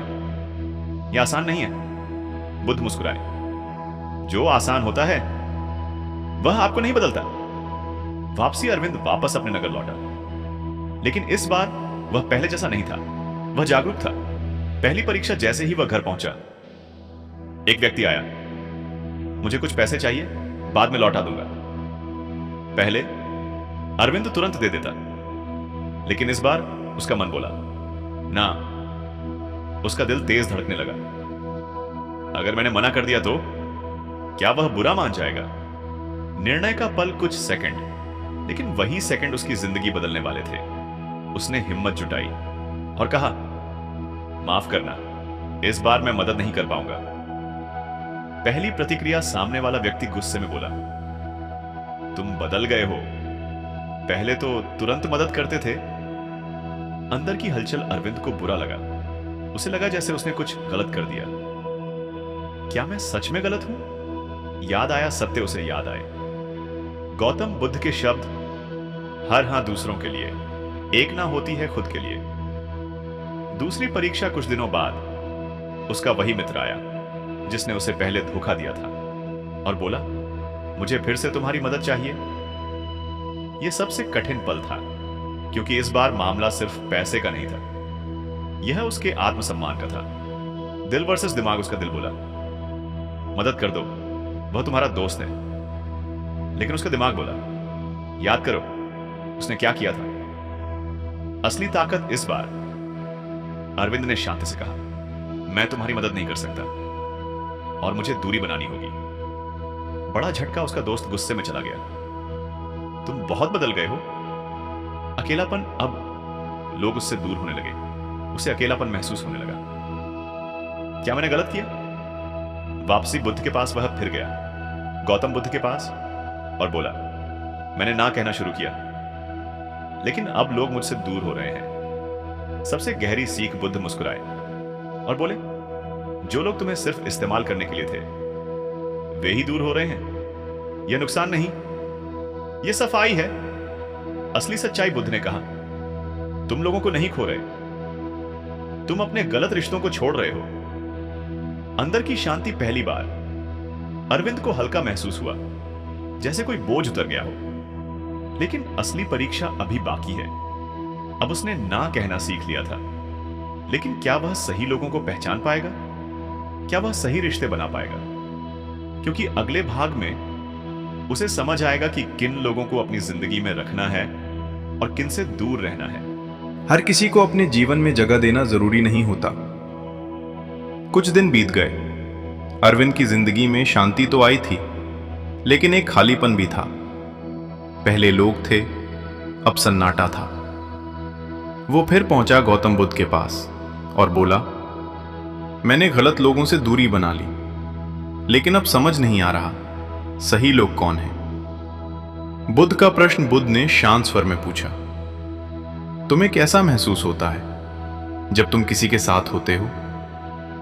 अरविंद ने सोचा, कुछ लोगों के साथ अच्छा लगता है और कुछ के साथ थकान होती है। सबसे बड़ा संकेत, बुद्ध बोले, यही पहचान है।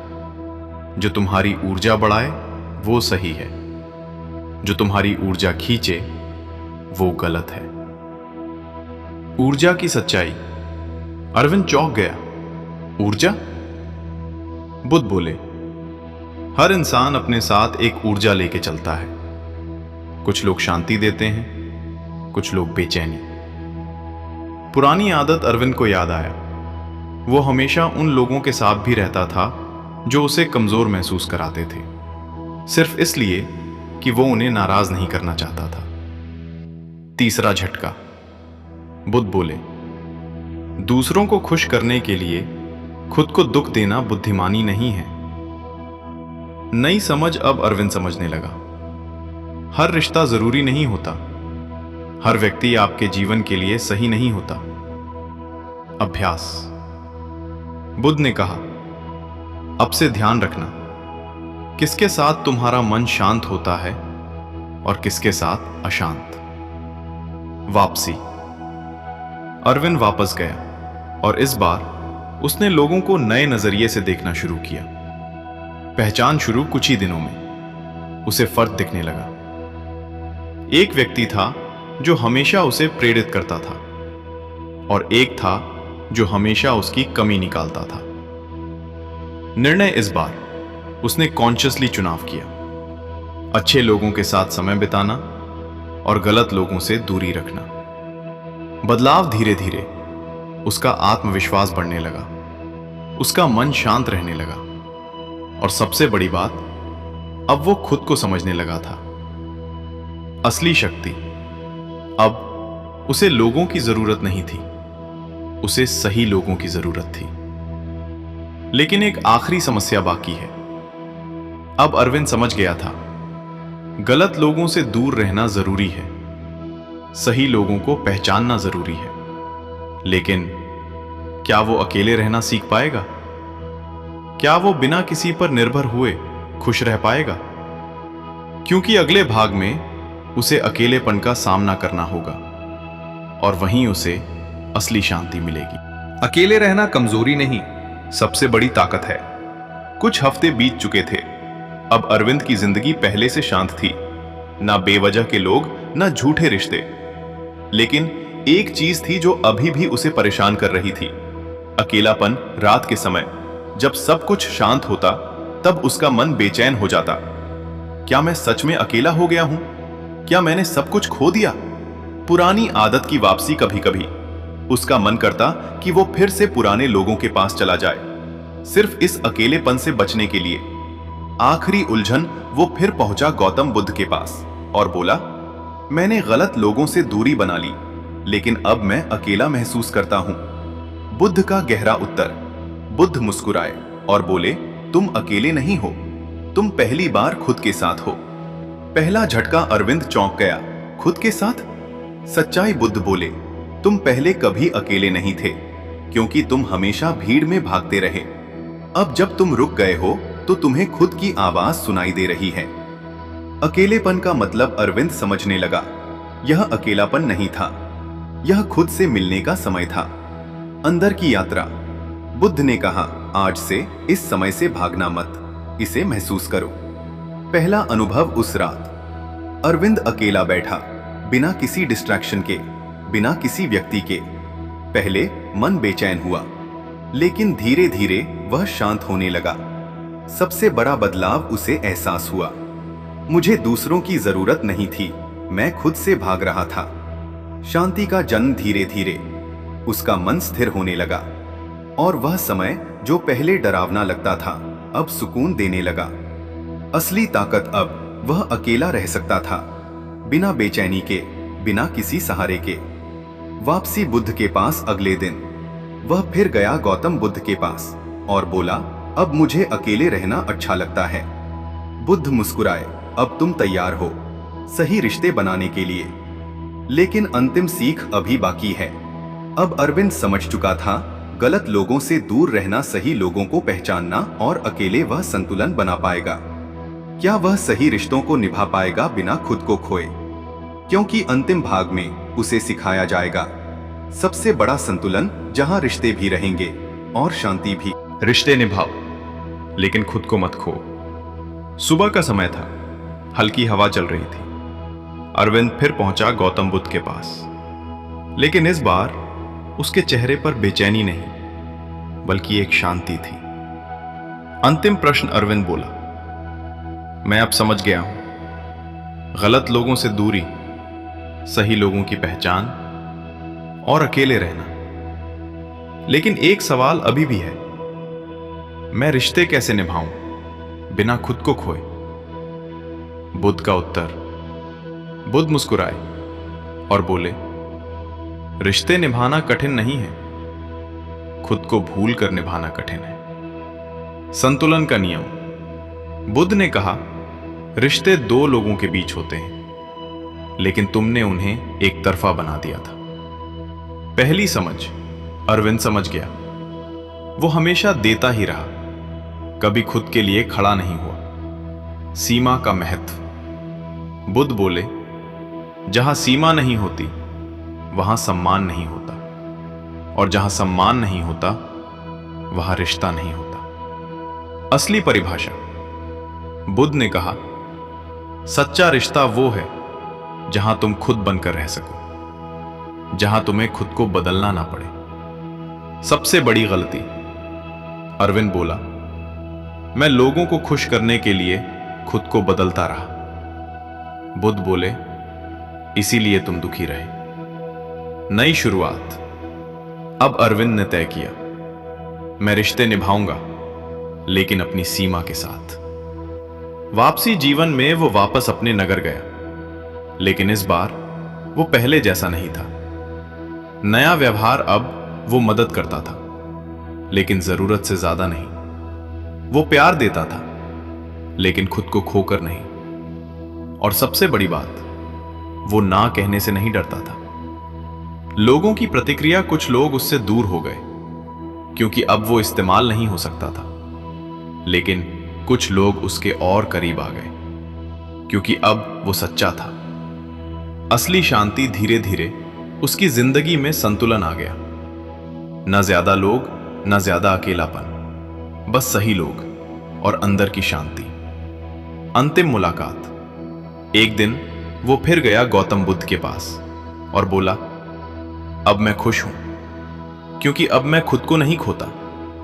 बुद्ध का अंतिम संदेश। बुद्ध मुस्कुराए और बोले, यही जीवन का संतुलन है।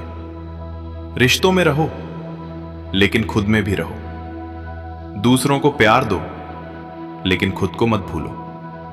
कहानी का अंतिम सत्य आज अरविंद लोगों को यही सिखाता है। अच्छा बनो, लेकिन बेवजह मत झुको। रिश्ते निभाओ, लेकिन खुद को मत खो। अगर आप भी गलत लोगों में फंसे हुए हैं या अपनी अच्छाई की वजह से दुखी हैं, तो याद रखो, सीमा बनाना स्वार्थ नहीं है, ये आत्मसम्मान है। और जब आप खुद की इज्जत करना सीख जाते हो, तभी दुनिया भी आपकी इज्जत करती है। अगर ये कहानी आपको छू गई हो, चैनल को सब्सक्राइब करें और कमेंट में लिखें, मैं खुद को खोऊंगा नहीं, क्योंकि अगली कहानी आपकी जिंदगी बदल सकती है। क्या आपने कभी सोचा है, अगर एक रात में आपकी पूरी सोच बदल जाए तो? अगर जो आप अभी सच मानते हैं वही सबसे बड़ा भ्रम निकले तो? और अगर आज की रात आपके जीवन का सबसे बड़ा मोड़ बन जाए? आज की यह कहानी कोई साधारण कहानी नहीं है। यह कहानी जुड़ी है उस सत्य से जिसे दुनिया ने समझने की कोशिश की और जिसे महसूस किया गौतम बुद्ध ने। यह कहानी है एक ऐसे युवक की जो बाहर से सफल था, लेकिन अंदर से पूरी तरह खाली। नगर और वो युवक बहुत समय पहले एक समृद्ध नगर था, जहां हर व्यक्ति भाग दौड़ में व्यस्त था। उसी नगर में रहता था नीरव। नीरव के पास सब कुछ था, धन, सम्मान, परिवार, लेकिन फिर भी उसे नींद नहीं आती थी। मन हमेशा बेचैन रहता था। अंदर का खालीपन हर रात वह खुद से एक ही सवाल पूछता, मैं खुश क्यों नहीं हूं? उसने सब कुछ हासिल कर लिया था, लेकिन फिर भी भीतर एक खालीपन था। बुद्ध पूर्णिमा की रात उस दिन, बुद्ध पूर्णिमा थी। पूरा नगर दीपों से जगमगा रहा था। लोग पूजा कर रहे थे, लेकिन नीरव अकेला बैठा था। उसे लगा, ये सब लोग खुश कैसे हैं? क्या इन्हें भी मेरे जैसा खालीपन नहीं लगता? एक निर्णय अचानक। उसने फैसला लिया, आज मैं सच खोजूंगा। और वह निकल पड़ा जंगल की ओर, जहां उसने सुना था कि गौतम बुद्ध ध्यान में बैठते हैं। पहली मुलाकात रात गहरी थी, चांद पूरा था और वहां एक शांत पुरुष ध्यान में बैठे थे। नीरव उनके पास गया और बिना रुके बोल पड़ा, मेरे पास सब कुछ है, लेकिन मैं खुश नहीं हूं। बताइए, मुझ में कमी क्या है? बुद्ध का मौन। बुद्ध ने आंखें नहीं खोली, कुछ नहीं कहा, बस शांत बैठे रहे। पहली बेचैनी नीरव को गुस्सा आया। मैं जवाब मांग रहा हूं और आप चुप हैं। वह मुड़ने लगा। तभी बुद्ध ने धीरे से कहा, तुम्हारे पास सब कुछ है, इसलिए तुम खाली हो। पहला झटका, नीरव रुक गया। क्या मतलब? बुद्ध ने आंखें खोली और बोले, जो भरा होता है वह नया नहीं सीख सकता। गहरी बात। नीरव ने पूछा, तो क्या मुझे सब छोड़ देना चाहिए? बुद्ध मुस्कुराए। छोड़ना बाहर का नहीं, अंदर का होता है, सबसे बड़ा भ्रम। बुद्ध बोले, तुम सोचते हो कि तुम्हें कुछ चाहिए, लेकिन सच ये है कि तुम्हें खुद से मिलना है। अंदर की हलचल। नीरव के भीतर कुछ हिलने लगा। पहली बार उसे लगा कि समस्या बाहर नहीं है, समस्या उसके अंदर है। पहली सीख। बुद्ध बोले, खुशी पाने से नहीं, समझने से आती है। लेकिन असली परीक्षा अभी बाकी है। नीरव को लगा, अब मैं समझ गया। लेकिन असली समझ शब्दों से नहीं आती, अनुभव से आती है। और वही अनुभव अब शुरू होने वाला था, क्योंकि अगले भाग में नीरव को अपनी सबसे बड़ी सच्चाई से सामना करना पड़ेगा और वही उसकी पूरी जिंदगी बदल देगा। रात अभी खत्म नहीं हुई थी। चांद वैसा ही चमक रहा था, लेकिन नीरव के भीतर सब कुछ बदलने लगा था। वो अभी भी बैठे थे सामने गौतम बुद्ध के, लेकिन इस बार वो सवाल पूछने नहीं, समझने आया था। पहला निर्देश बुद्ध ने शांत स्वर में कहा, अगर सच जानना है तो आज रात यहीं रहो और कुछ मत करो, बस अपने विचारों को देखो। नीरव को यह आसान लगा, बस बैठना है, इतना ही। लेकिन उसे नहीं पता था सबसे कठिन काम वही होता है। मन का तूफान कुछ ही देर बाद उसके विचार तेज होने लगे। पुरानी बातें, अधूरे काम, डर, पछतावा, सब एक साथ आने लगे। वो परेशान हो गया। ये क्या हो रहा है? वो भागना चाहता था, लेकिन इस बार उसने खुद को रोका। पहली सच्चाई उसे एहसास हुआ, मैं हमेशा बाहर की दुनिया में भागता रहा ताकि मुझे खुद का सामना न करना पड़े। अंदर की आवाज कुछ देर बाद एक आवाज आई, तुम खुश क्यों नहीं हो? नीरव ने जवाब दिया, क्योंकि मेरे पास शांति नहीं है। आवाज फिर आई, शांति क्यों नहीं है? अब वो चुप था। सबसे बड़ा खुलासा धीरे धीरे उसे समझ आने लगा। वो बाहर की चीजों से खुद को भर रहा था ताकि अंदर की खालीपन छुप जाए। टूटने का पल अचानक उसकी आंखों से आंसू निकलने लगे, बिना किसी कारण, या शायद बहुत सारे कारणों की वजह से। पहली स्वीकारोक्ति, वो धीरे से बोला, मैं थक गया हूं, मैं खुद से भागते भागते थक गया हूं। बुद्ध की दूसरी सीख सुबह होने लगी। नीरव गया गौतम बुद्ध के पास। उसने कहा, मैंने अपने भीतर बहुत शोर देखा। बुद्ध मुस्कुराए, वही शोर तुम्हें खाली कर रहा है।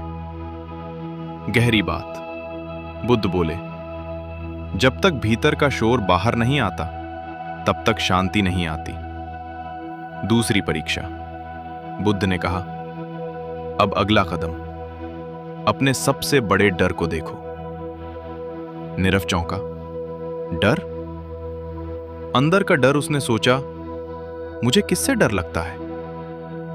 कुछ देर बाद उसे जवाब मिला, मुझे खोने से डर लगता है, मुझे अकेले होने से डर लगता है। बुद्ध का प्रश्न। बुद्ध ने पूछा, अगर सब कुछ छिन जाए तो? नीरव घबरा गया, तो मैं खत्म हो जाऊंगा। तीसरा झटका। बुद्ध ने कहा, तो तुम चीजों पर टिके हो, खुद पर नहीं। असली डर अब नीरव समझ गया। उसे चीजों से नहीं, खुद से डर लगता है, उस खाली से डर लगता है। लेकिन कहानी यहीं खत्म नहीं होती। अब वो समझने लगा था, लेकिन समझ और स्थिरता अलग चीजें हैं। अगली परीक्षा और भी कठिन थी, क्योंकि अगले भाग में उसे सच में खोना पड़ेगा और वहीं पता चलेगा कि उसकी समझ कितनी सच्ची है। सुबह की पहली किरण जंगल में फैल रही थी, लेकिन नीरव के भीतर एक अजीब सी शांति और डर दोनों साथ थे। वो खड़ा था सामने गौतम बुद्ध के, और इस बार वो तैयार था। सबसे कठिन परीक्षा। बुद्ध ने शांत स्वर में कहा, अगर सच में समझना चाहते हो तो आज अपने घर वापस जाओ और सब कुछ छोड़ दो। नीरव चौंक गया। सब कुछ? धन, परिवार, पहचान? बुद्ध ने कहा, हां, क्योंकि जब तक तुम पकड़े हुए हो तब तक तुम मुक्त नहीं हो। अंदर का डर फिर जागा नीरव का। मन कांप गया। अगर मैंने सब छोड़ दिया तो मेरे पास क्या बचेगा? निर्णय की घड़ी कुछ देर चुप रहने के बाद उसने फैसला किया, मैं सच जानना चाहता हूं। और वो लौट पड़ा अपने घर की ओर। वापसी घर पहुंचा। सब कुछ पहले जैसा था, परिवार, वैभव, आराम। लेकिन इस बार वो अलग था। सबसे बड़ा कदम, उसने अपने परिवार को बुलाया और कहा, मैं कुछ समय के लिए सब छोड़ना चाहता हूं। घर में सन्नाटा छा गया। क्या तुम पागल हो गए हो? इतनी मेहनत से सब बनाया है। लेकिन नीरव शांत था, क्योंकि इस बार वो डर से नहीं, समझ से निर्णय ले रहा था। अकेलापन कुछ ही दिनों में वो सब छोड़ चुका था। अब ना कोई पहचान, ना कोई सहारा, सिर्फ वो और उसका मन। पहला झटका शुरुआत में उसे आजादी महसूस हुई, लेकिन धीरे धीरे अकेलापन बढ़ने लगा, डर वापस आने लगा। मैंने क्या कर दिया? अब मेरे पास कुछ भी नहीं है। टूटन एक रात वो पूरी तरह टूट गया। काश मैं वापस चला जाता, कम से कम सुरक्षित तो था। अंदर की आवाज। लेकिन उसी रात एक धीमी सी आवाज आई, तुम्हें क्या खोया है? नीरव ने सोचा, सब कुछ। आवाज फिर आई, क्या तुम खुद को खो चुके हो? वो चुप हो गया। सबसे बड़ा खुलासा धीरे धीरे उसे एहसास हुआ, मेरे पास अभी भी मैं हूं, और शायद वही सबसे बड़ा सहारा है। वापसी बुद्ध के पास। अगले दिन वो फिर गया गौतम बुद्ध के पास। उसने कहा, मैंने सब छोड़ दिया और मैं टूट गया। बुद्ध की मुस्कान। बुद्ध मुस्कुराए, अच्छा है। नीरव हैरान, अच्छा है? अंतिम सत्य की शुरुआत। बुद्ध बोले, जब पुराना टूटता है तभी नया जन्म लेता है। तुमने चीजें नहीं छोड़ी, तुमने अपना भ्रम छोड़ा है। असली समझ।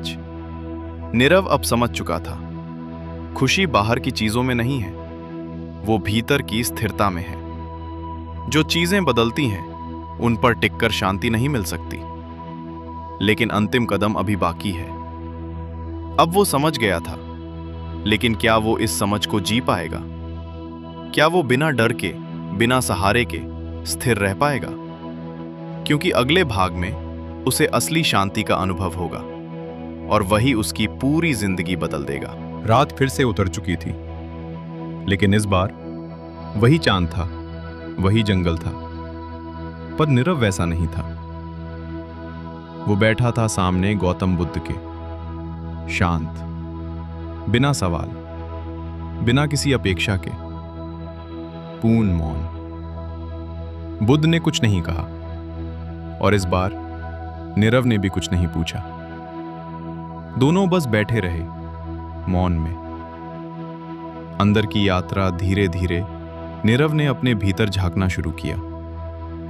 विचार आए, गए, भावनाएं आईं, गईं, लेकिन इस बार वो उन्हें पकड़ नहीं रहा था, सिर्फ देख रहा था। पहली स्थिरता कुछ समय बाद उसके भीतर शांति उतरने लगी, बिना किसी कारण, बिना किसी प्रयास के। सबसे बड़ा अनुभव उसे एहसास हुआ, मैं विचार नहीं हूं, मैं भावनाएं नहीं हूं, मैं वो हूं जो इन सबको देख रहा है। अहंकार का गिरना, और उसी पल उसका मैं, जो हमेशा कुछ बनने की कोशिश करता था, धीरे धीरे शांत होने लगा। सच्चा बोध उसने महसूस किया, मैं पहले ही पूरा था, मैं ही खुद से दूर भाग रहा था। आंखें खुलना उसने आंखें खोली, और सामने देखा गौतम बुद्ध को। बुद्ध मुस्कुरा रहे थे, बिना कुछ कहे, जैसे सब समझ गए हो। अंतिम संवाद नीरव बोला, अब मुझे कुछ चाहिए नहीं, और कुछ खोने का डर भी नहीं। बुद्ध ने कहा, यही स्वतंत्रता है। जहां चाहत खत्म होती है, वहीं शांति शुरू होती है। जीवन की नई शुरुआत। नीरव अब वही व्यक्ति नहीं था।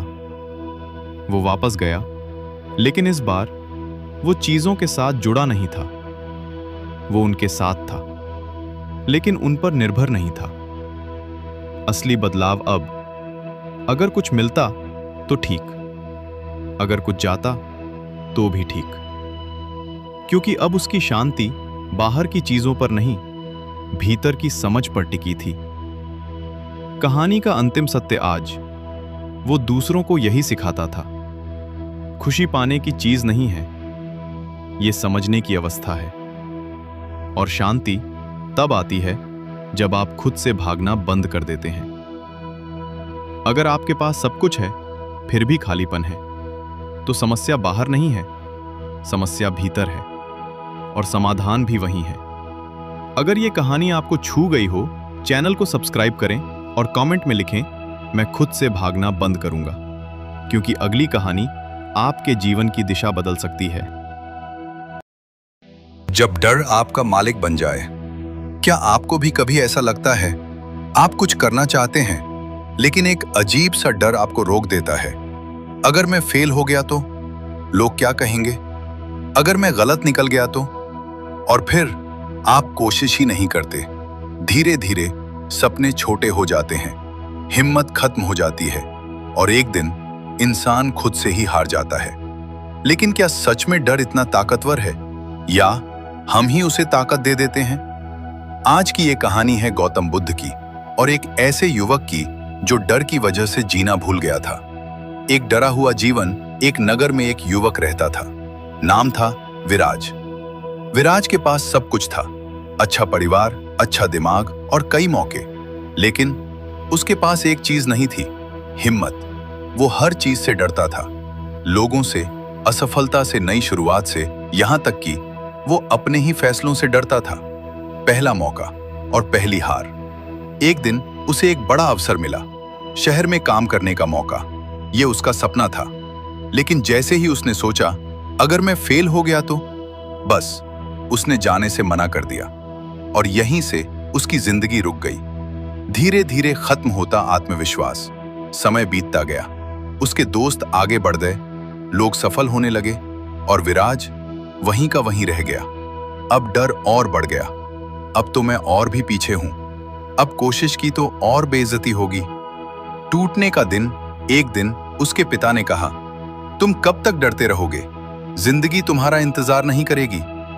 यह सुनकर विराज पूरी तरह टूट गया। उसने पहली बार खुद से पूछा, क्या सच में मैं डर की वजह से जीना छोड़ चुका हूं? सत्य की खोज। उसी रात वो घर छोड़कर निकल पड़ा, जवाब ढूंढने। चलते चलते वो एक शांत स्थान पर पहुंचा, जहां एक वृक्ष के नीचे एक शांत व्यक्ति ध्यान में बैठे थे। वो थे गौतम बुद्ध। विराज उनके पास गया और पहली बार बिना सोचे, बिना डरे उसने पूछा, मुझे डर लगता है, मैं इससे कैसे मुक्त हो सकता हूं? बुद्ध का पहला जवाब। बुद्ध ने धीरे से आंखें खोली, उन्होंने विराज की ओर देखा और बोले, तुम डर से भाग रहे हो, इसलिए डर तुम्हारा पीछा कर रहा है। विराज चौंक गया। तो मैं क्या करूं?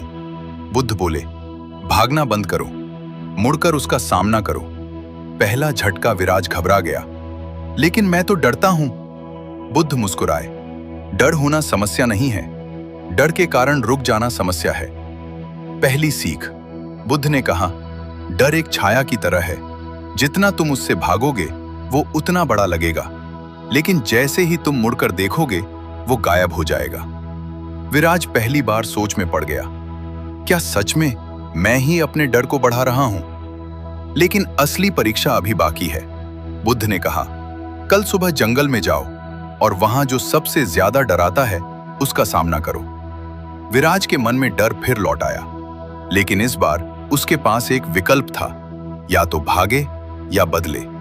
और यहीं से शुरू होती है असली यात्रा, क्योंकि अगले भाग में विराज अपने सबसे बड़े डर से टकराएगा और वहीं पता चलेगा कि डर सच में क्या है। डर से भागोगे तो वही पीछा करेगा। सुबह होते ही विराज की आंख खुली, लेकिन आज कुछ अलग था। दिल तेज धड़क रहा था, मन बार बार कह रहा था मत जाओ, क्योंकि उसे याद था आज उसे जंगल जाना है और अपने सबसे बड़े डर का सामना करना है। अंदर की लड़ाई वो उठा, कुछ कदम चला, फिर रुक गया। अगर कुछ हो गया तो, अगर मैं संभाल नहीं पाया तो? उसका मन उसे वापस खींच रहा था। लेकिन तभी उसे याद आए गौतम बुद्ध के शब्द, डर होना समस्या नहीं है, रुक जाना समस्या है। विराज ने गहरी सांस ली और पहली बार उसने अपने डर के बावजूद आगे कदम बढ़ाया। जंगल की शुरुआत, जंगल शांत था, लेकिन वही शांति डरावनी लग रही थी। पत्तों की आवाज भी उसे चौंका रही थी। हर कदम पर उसका डर बढ़ रहा था। सबसे बड़ा डर कुछ दूर चलने के बाद अचानक उसे झाड़ियों में हलचल सुनाई दी। उसका दिल जोर से धड़कने लगा। यही है मेरा डर। वो भागना चाहता था, लेकिन उसने खुद को रोका। निर्णायक पल उसने आंखें बंद की और खुद से कहा, आज अगर मैं भाग गया तो जिंदगी भर भागता रहूंगा। उसने धीरे धीरे आंखें खोली और झाड़ियों की ओर बढ़ा। सामना जैसे ही वह पास पहुंचा, झाड़ियों से एक जंगली जानवर बाहर आया। विराज डर से जम गया। उसका शरीर कांप रहा था, सांसें तेज हो गई थीं, लेकिन इस बार उसने भागा नहीं, चमत्कार नहीं।